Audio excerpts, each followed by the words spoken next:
Okay, so hey guys, and welcome back to another Axel 72 video, and in today's video I'm going to be giving my prediction for the Mikaela versus Mary Spencer fight. And so if you are new around here and you haven't yet subscribed, please do so, like the video if you do indeed like the video, and feel free to join the Patreon as well. You can request any kind of combat sporting related content, and I will try my best to get it out there for you guys. The support on it has been really good so far, and I really appreciate that a lot, and the link will be in the description. Thank you very much. But let's get straight into this one though. And so this is, from the looks of things, the start of something new or a bit different for Top Rank. They don't have the deal with ESPN anymore, so it looks like no more of their events are going to be streamed, and it's quite a big shame. I mean, ESPN has been around with, the American market and with boxing for quite a while, and with, combat sports as a whole for quite a while, but obviously Top Rank have now kind of parted ways with ESPN. I'm not entirely sure if they wanted to or if they were forced to, but nonetheless, they've now gone on to come with a new name, which is Top Rank Classics, and they've gone on to multiple free American streaming sites under this new, like I say, branding. And it's a bit, it's a bit interesting. It's a bit weird. I mean, I'm not entirely sure as to why they've done that. Is, that possibly due to Bob Arum and the team around him wanting to, or I suppose refusing to, follow everybody else and go on to a DAZN or go on to an Amazon Prime like PBC have, or are they just not getting the offers for these deals? Because there's some good names, there's some good fighters with Top Rank, but they just haven't really been pushed or promoted too much, and I feel like that has gone under the radar a bit at the moment. When you look at their events, they've been awfully quiet with events. They've had a few fighters, feature on other big cards and big shows, but with the actual shows, they, like I say, have been awfully quiet in the more recent months. I mean, their last kind of big-ish show that I can think of was the one that kind of fell through, which was that Keyshawn Davis one. And then, from then, there really hasn't been too much. I mean, they've announced a Rafael Espinoza fight, which is, good to see that they've got a name like him who is a good name. He's back fighting. Is that going to be Top Rank Classics on these, free streaming services as well? I'm not entirely sure. I know that the Nahoya Inoue fight, which they did half put on with Tekken Promotions, that was on the Top Rank Facebook page, or at least for British viewers. It might have been for American viewers as well. But again, this is very odd. Again, I'm not entirely sure what's actually, if it's available for British viewers, if you have to go onto the Facebook live stream again, which again feels like I'm watching an illegal stream to watch a Top Rank fight. But the fact that this event is also on a Thursday perhaps shows that they're not getting given these prime time slots anymore for these main, events and these main bills. I know that this fight isn't really the biggest of fights, but nonetheless, I feel like a name like Mikaela, she's headlined multiple big events for women's boxing, and she is a big name for women's boxing. Could you have not put this fight on a Saturday night, and at least tried to sell it as a bit more of a bigger event? Again, I don't think the promotion is very good either with these Top Rank events at the moment, so it's just a weird situation in which I don't really think is being discussed too much. But as a fight, this is of course a big kind of unification fight in the super welterweight division. I'm not surprised that they put on the two recently vacated belts on the line, because Maya will be by far the biggest name in the division, especially now Brackus has retired. I mean, Cecilia Brackus went out and fought Emma Kozin in her last fight, which was, she said before the fight, her retirement fight out in Norway, she had that, and she won, which I thought she would, and a lot did. And then, of course, as a result, she then went on to vacate the belts, which of course probably wasn't the best for the division, but again, it's not surprising that they're trying to get the division moving a bit more, and they put them vacant titles on the line for this fight. Mikaela, of course, is a big kind of women's boxing star, and she's now gone on to compete. She's now going on to compete and try and become a free division world champion, which would be free weight division world champion, which would be very impressive, and of course would be, making her even bigger of a name. And she's coming off arguably the best performance of her career, basically shutting out any of the doubts in that Sandy Ryan rematch, because in the first fight, there was a few debates. There was the whole Sandy Ryan paint thing, which was a bit, strange, and then, Sandy Ryan went on to put on a solid performance and gave Mikaela Mayer problems in America.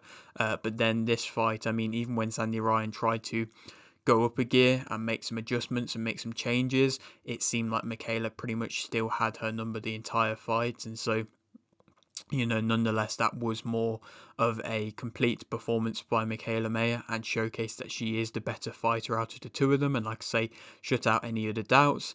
And now she's going on to try and win again and win another world title. And I mean, that fight in her last fight probably, well, maybe did show that going up in the weight divisions has benefited her, and that she can win in more dominant fashion against these higher levels of opposition. Of course, when she was in the lower weights, she had a couple of losses on her resume. I mean, the losses were somewhat controversial. I mean, you look at the Natasha Jonas fight, and that was a fight in which I feel like, should have been rematched straight away. It was a fight in which was a controversial fight, and a lot of people believed that Mikaela Mayer was robbed due to, of course, the fight being in England. And then you also look at the Alicia Baumgartner fight, which was a close fight in itself as well. But Alicia Baumgartner, just kind of not too long after that tested positive for, substances. Again, that seems to kind of be brushed under, and now Alicia Baumgartner's back to fighting big fights again. But again, maybe there's some controversy there. So again, the losses on Mayer's career don't really look that bad because of the circumstances in which they were under. And so again, the wins on her career, she's got a chance to, they're good wins as well. So she's always kind of fought the elite level opposition, and now she might be winning more convincingly with every fight against the elite kind of level of competition. I'm not saying that Mary Spencer is, the best of the best. I'm not comparing her to the skill level of a Natasha Jonas or a skill level of a, Alicia Baumgartner or, a Sandy Ryan or anything like that. But, she's a world champion in her own right, and she's a former Olympian as well. So again, it still is going to be a tough test. And if Mayer is to go on to win convincingly again, then I think she has, she would have showcased a good level of improvements. And I think this could be the Mikaela Mayer in the prime of her career. Of course, like I mentioned, though, Mary Spencer is a former Olympic Canadian amateur back in 2012. Just like Mayer, of course, is a former 2016 US Olympian. She is getting the biggest fight of her career, and of course it's in her home country as well, with her home kind of promotion in Eye the Tiger Promotions getting involved, which is, a good for her and a good kind of home comforts, I suppose, to an extent. And also, being able to have this bring this big fight to Canada is good for her. She went on to beat Naomi Mans for the interim belt back in 2023 or early 2024, and then she was elevated to full champion when Terry Harper went down in weight. And then since then, she's gone on to have her first defense beating former world champion or Gliders Suarez by unanimous decision. Of course, she does have her own two losses on her record against Femke Hermans, who did, of course, give O'Shea Jones, of course, the current champion, well, the current other champion in the super weight division, a tough test. I mean, I think Hermans is a good, solid fighter, in which I think he's always going to give any kind of top level fighter a bit of a tough test. But it seemed like she did give Jones quite a significantly tough test. And of course, she went on to beat Spencer twice, and Hermans, she also, I think, dropped Mary Spencer in one of the fights as well. So again, they were quite convincing fights, especially that second fight, the Hermans Spencer second fight. Hermans won that one pretty convincingly. And of course, Mary Spencer is also now 40 years of age. Like I mentioned, she was an amateur back in 2012. And she's now on the latter side, arguably, of her career, with this kind of final possible big payday. Again, we will have to wait and see, but she is 40 years of age compared to Mayer, who is 35. To speak about both fighters individually, though, Maya as a fighter, she's somebody who is often going to be throwing in combinations. I think the majority of her work is in combinations, and I think her high outputs and the ability to be able to maintain that high output is something in which I think she has improved upon a lot. And that was, of course, something which was, often able to lead to her having success against Sandy Ryan, especially in that second fight where Ryan was just, made to load up on the singular shots, whereas, Maya was able to distribute, pretty much all the shots in a combination in which she wants, land them all, and then try and keep going again and just keep pushing it and pushing it and pushing it. And inevitably, of course, went to, made it so she was able to win comfortably.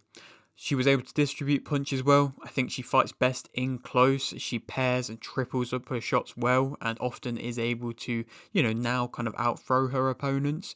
She's always pretty much throwing with full intent into her shots, and I think the power is something in which has been significant. Of course, any fighter, when they move up in weight, you don't really know if the power is going to carry that well, but I think Maya's power has carried well, and again, coming up into the weights, I think the shots in which she lands do look like they come with a lot more kind of oomph into them nowadays. She will tee off and try and back you up. She controls the centre well. I think she's got a pretty good solid base. She's will try and be the bully, I think, for the most part, and definitely bring the action. She works angles well and gaps quite well. I think she is able to pivot in close pretty well. It's nothing too crazy, but again, it's better than a lot of the fighters that just won't do that. So again, I think she does work angles and finds openings pretty well, and she's got really good, in my opinion, shot variety. Negatives about her, of course, like both of these fighters, the head is pretty much clearly on the line throughout the majority of the fight. She can be caught leaning quite heavy on her front foot, which I think was one of the punches in which Natasha Jonas was able to basically land on her was just that, that right hand where, often Maya was just leaning very heavy on that front foot. She's not got amazing hand speed. Again, it's good for the division, but it's not amazingly fast. And I think that does look to be slowing bit by bit. She doesn't fully extend her jab. I think her jab could be thrown with a bit more intent and a bit more, range put into it. She does seem to have, a long range and be able, but she doesn't seem to use it. A lot of her jabs and, just straight punches in general, she seems to always be throwing them with a bent arm, and doesn't, like say, fully extend them out. She is quite flat-footed. She does square up. She has a lack of agility. She stays in range too long. She can be made to go into a wall, which of course probably would, be what Spencer is wanting. She can't really throw and move at the same time. She's not really one of them types of fighters. She can be made to smother, and she does get caught quite often with an overhand around her guard, which again is a shot in which Spencer does throw with quite good intent. So again, if Spencer is able to catch her, maybe, as the more natural and bigger super welterweight in Spencer, maybe she could cause Maya some problems. I mean, of course, when you look through the record and resume of Maya, for the most part, she is fighting fighters at least, a similar height to her, not really often, much taller or much bigger or anything like that. Whereas Spencer, she's only a couple inches taller, but again, I think that could play a bit of a factor in this fight. Spencer, I mean, wants to be a fast starter. She puts combinations together well herself. She will walk you down. She can pair up her hooks decently. Again, she's not pairing up all her shots as well as what Maya is, but she does pair up her hooks pretty well. She's got a solid level of power herself. She comes with a good level of aggression, and I think she does have a good level of heart to kind of pair alongside that. She's got a strong right, which, like I say, when she throws it well over the top, it can land and it can cause some problems. She digs in close, especially, if she's allowed to back you up, she'll get in close and try and dig in shots. Even if her jab has she even has a jab which has good intent, and when she's allowed to use it, she will land it well, and it will, like I say, land and probably do a decent solid level of damage, and could maybe off-put Maya a bit. And to be fair, her timing isn't that bad as well. I mean, she doesn't use it loads, and I would like to see her, not load up on her punches, but utilize her power, especially if Maya is continuously walking forwards and again going into squaring up a bit, I think Spencer could possibly time it on a couple of occasions, and then maybe could make Maya a little bit more reluctant to always be coming forwards, because I think in the first fight that's what Sandy Ryan was doing at times. Negatives about Spencer: she's flat-footed herself. Of course, she's been timed and dropped herself walking onto shots, and I mean that is something in which Maya hasn't really had to deal with. She can leave herself exposed when she's coming in. She can be reckless coming in. Sometimes she is outthrown. I think that was something in which Hermans was able to do. She was able to outthrow her and outmove her, which is two things in which, perhaps offensively Maya can move well and can out pivot and move her in that way, but I also do believe that Maya can outthrow Spencer. She covers up instead of trying to move off the ropes. She doesn't twist as well into her punches, which is, I suppose, another impressive way in which she's able to get power into her shots. But I think the way that Maya throws her punches, she definitely twists better into them. She often gets bloodied up, and that's been obvious on the faces of Mary Spencer throughout a lot of her fights. She's got a low guard, head on the line, are relying on her aggression and pressure quite a lot, where when her defensive, attributes aren't really always there, and she doesn't really often bring her jab back to the head. Again, the jab is a good weapon of hers, but she doesn't bring it back to the head, which if she did, then she'd be able to come in with a tighter guard and probably not be, busted up with her nose quite as often. Who do I think is going to win this fight? I think that Mikaela Mayer is going to be able to win this via unanimous decision. Again, pretty basic prediction, nothing bold in which I'm going to be going for this fight.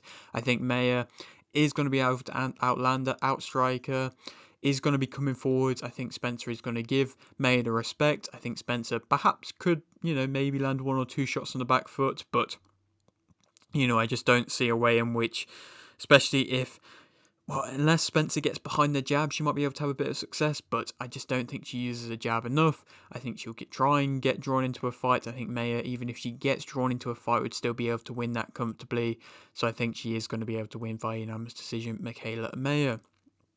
Then who she can go on to fight next? I mean, really, there's only one fight that makes sense in the super welterweight division. There really isn't a lot of top contenders there. So O'Shea Jones, the current IBF champion, of course with Overtime Boxing, that should be the only fight that really makes sense. Are they going to want to put O'Shea Jones, who is still quite young, in a fight like that? I don't know, but nonetheless, that's the only fight that really makes sense. I mean, if Top Rank want to go down the route of, trying to just give any contender to Mikaela Mayer to build her up more and more, then they can do that. But I just don't think many people are going to watch it. So again, somebody like an O'Shea Jones is probably the only big fight in the super welterweight division that would make sense, to be honest. Otherwise, Mikaela Mayer could probably push on to the middleweight division if she has so much success in this fight, because, she would be a unified champion in her first fight with this, and she could easily just push on to the middleweight division and go on to fight somebody like a,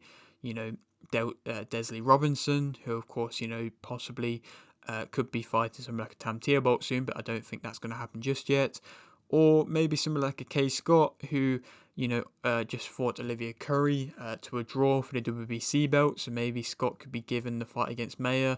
I think it could be a bit of a clumsy fight for Mayer to take, because Scott is a bit of a messy fighter to deal with, but maybe she could cause some awkward problems for Mayer in that fight. Again, I'm not entirely sure. Maybe it would be best to see somebody like Mikaela Mayer go on to fight with Most Valuable Promotions. Again, possible matchups if she is willing to go back down. Of course, the Alicia Baumgartner fight probably would be there, but I just don't know if Mikaela Mayer is going to be willing to drop back down in weight to fight somebody like Alicia Baumgartner again, unless the money is right. But yeah, that is it for today's video. Hope you did enjoy. Like the video if you did, like the video, subscribe if you're new, and thanks for watching.